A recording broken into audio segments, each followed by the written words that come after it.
Hampir 2 tahun setelah serangan Hamas pada 7 Oktober 2023, konflik di Gaza tidak kunjung reda. Kini, pada September 2025, dunia menyaksikan babak baru yang menegangkan, operasi militer besar di jantung Gaza City, eksodus massal penduduk, dan langkah diplomatik mengejutkan dari negara-negara barat yang mengakui Palestina secara resmi. Pertempuran di Gaza mencapai titik balik ketika beberapa divisi utama pasukan pertahanan Israel mulai bermanuver di kota Gaza.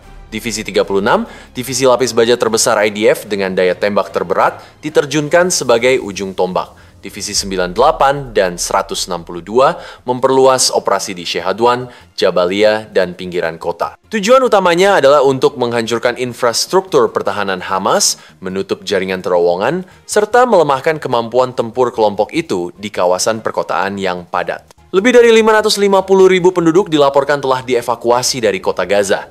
Israel menyebarkan selebaran pesan suara, SMS, hingga panggilan telepon mendesak warga untuk meninggalkan zona tempur. Namun, Hamas berusaha menghalangi eksodus ini. Warga dipaksa tetap tinggal dan dijadikan perisai manusia. Meski demikian, laporan Palestina menyebut bahwa sebagian pejuang Hamas, termasuk komandan tingkat menengah, justru ikut melarikan diri bersama keluarga mereka di tengah arus pengungsi. Selama operasi, pasukan Israel menemukan gudang senjata dan amunisi tersembunyi di bangunan sipil, jaringan terowongan bawah tanah yang luas, lengkap dengan kamera pengintai untuk melacak pergerakan IDF. Bagi Hamas, terowongan ini adalah nadi pertahanan. Bagi Israel, alasan kuat untuk melanjutkan serangan terfokus. Operasi darat IDF berlangsung paralel dengan dukungan udara dan intelijen. Dalam beberapa hari terakhir, lebih dari 120 target berhasil dihantam, yaitu gedung-gedung militer dan pos pengamatan Hamas, unit tempur dari berbagai tingkatan, infrastruktur komunikasi, dan komando. Tembakan artileri dan serangan udara terdengar hingga wilayah tengah Israel, menunjukkan skala operasi yang menyeluruh dan sistematis. Untuk mengimbangi dampak perang, IDF mendirikan zona kemanusiaan di Khan Yunis. Fasilitas darurat diperluas, rumah sakit lapangan, jaringan air, dan fasilitas desalinasi, distribusi makanan, tenda, dan obat-obatan. Meski demikian, situasi tetap kritis. Infrastruktur sipil di Gaza City rusak parah, listrik, komunikasi, dan pasokan dasar lumpuh. Ratusan ribu orang hidup dalam kondisi pengungsian yang penuh ketidakpastian. Juru bicara IDF, Brigjen Evi Dain, menegaskan bahwa Israel kini menghadapi perang multifront dari Yordania. Seorang penyerang menyusup dengan truk bantuan dan menembaki pasukan Israel. Di tepi barat, roket untuk menyerang rumah-rumah warga Israel ditemukan di Ramlah. Dari Lebanon Selatan, Hizbullah terus melancarkan serangan roket dan mencoba memperkuat posisinya. Dari Yaman, kelompok Houthi menembakkan rudal balistik dan UAV ke wilayah sipil Israel. Dari Gaza sendiri, roket masih ditembakkan. Meski IDF menekan jantung kota, situasi ini membuat Israel harus memecah fokus melawan Hamas di Gaza sambil bersiap menghadapi Hizbullah, Houthi, dan ancaman di tepi barat. Pada 21 September 2025, dunia internasional diguncang keputusan bersejarah Inggris, Kanada, Australia, dan Portugal secara resmi mengakui negara Palestina. Negara-negara ini menegaskan, pengakuan bukanlah hadiah bagi Hamas, tetapi bagian dari upaya menjaga solusi dua negara, memperkuat otoritas Palestina, dan mendesak gencatan senjata. Israel menolak keras. Perdana Menteri Benjamin Netanyahu menyatakan bahwa negara Palestina tidak akan pernah berdiri di bawah pemerintahannya, menyebut langkah tersebut sebagai tindakan sepihak yang menghadiahi terorisme. Qatar, mediator utama konflik, semakin tertekan setelah serangan Israel menargetkan tokoh Hamas di Doha.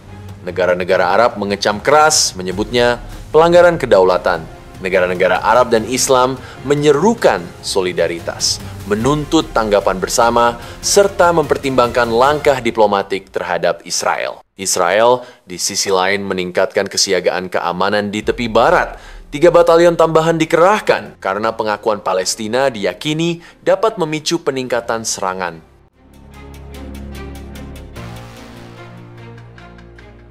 Di tengah konflik yang tak kunjung mereda, bantuan kemanusiaan menjadi satu-satunya harapan bagi jutaan warga sipil di jalur Gaza. namun perjalanan bantuan itu tidak pernah sederhana.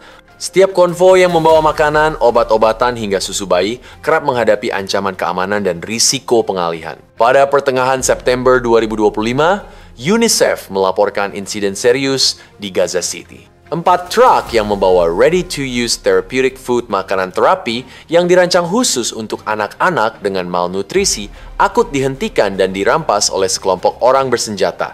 Akibatnya, setidaknya 2.700 anak yang berada dalam kondisi gizi darurat kehilangan akses pada nutrisi yang menyelamatkan nyawa mereka. Israel melalui badan militernya, Chogat, segera menuding Hamas sebagai pihak yang berada di balik perampasan ini. Mereka menyatakan bahwa peristiwa tersebut hanyalah satu dari banyak contoh bagaimana Hamas menguasai dan menyalahgunakan aliran bantuan kemanusiaan untuk kepentingan sendiri. Namun, dalam pernyataannya, UNICEF tidak secara langsung menyebut Hamas, melainkan hanya mengonfirmasi bahwa pelaku adalah armed individuals, orang-orang bersenjata yang tidak teridentifikasi. Perbedaan terminologi ini menyoroti jurang yang kerap muncul antara tuduhan pihak militer Israel dan pernyataan resmi lembaga-lembaga PBB. Penilaian berbeda juga muncul dari USAID, Badan Bantuan Amerika Serikat.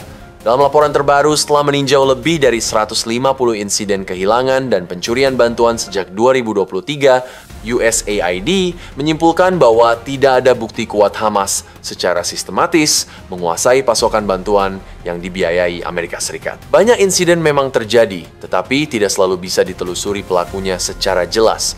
Hamas sendiri, dalam pernyataan publik, membantah tuduhan pengalihan bantuan. Di sisi lain, isu mengenai badan PBB UNRWA juga menimbulkan kontroversi internasional. Beberapa negara donor besar, seperti Jerman dan Italia, sempat membekukan pendanaan mereka. Langkah ini diambil menyusul klaim bahwa sebagian staf UNRWA memiliki keterkaitan dengan Hamas, bahkan ada yang diduga ikut terlibat dalam serangan 7 Oktober 2023. Untuk menjawab keraguan tersebut, dilakukan tinjauan independen internasional yang dipimpin oleh mantan Menteri Luar Negeri Prancis, Catherine Colonna. Hasil evaluasi mendorong Jerman melanjutkan kembali dukungan pada UNRWA, meski dengan syarat pengawasan lebih ketat terhadap integritas staf dan prosedur keamanan lembaga tersebut.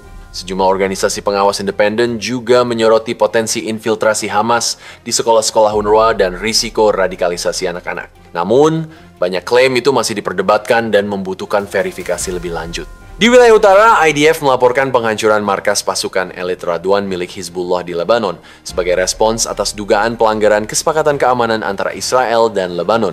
Di Suriah, pernyataan dari kelompok oposisi menyoroti perlunya perjanjian keamanan baru dengan Israel sebagai bagian dari upaya stabilisasi kawasan. Situasi di Iran juga menunjukkan eskalasi.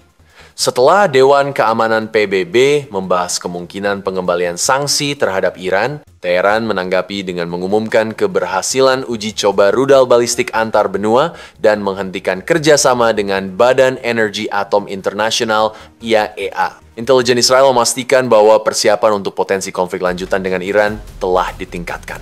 Sementara itu, Inggris secara resmi memperluas pengakuan diplomatik terhadap negara Palestina dan mengumumkan sanksi baru terhadap Hamas sebagai bagian dari respons diplomatik terhadap dinamika di jalur Gaza. Qatar, pada sisi lain, meminta permintaan maaf resmi dari Israel terkait serangan terhadap pertemuan Hamas di Doha.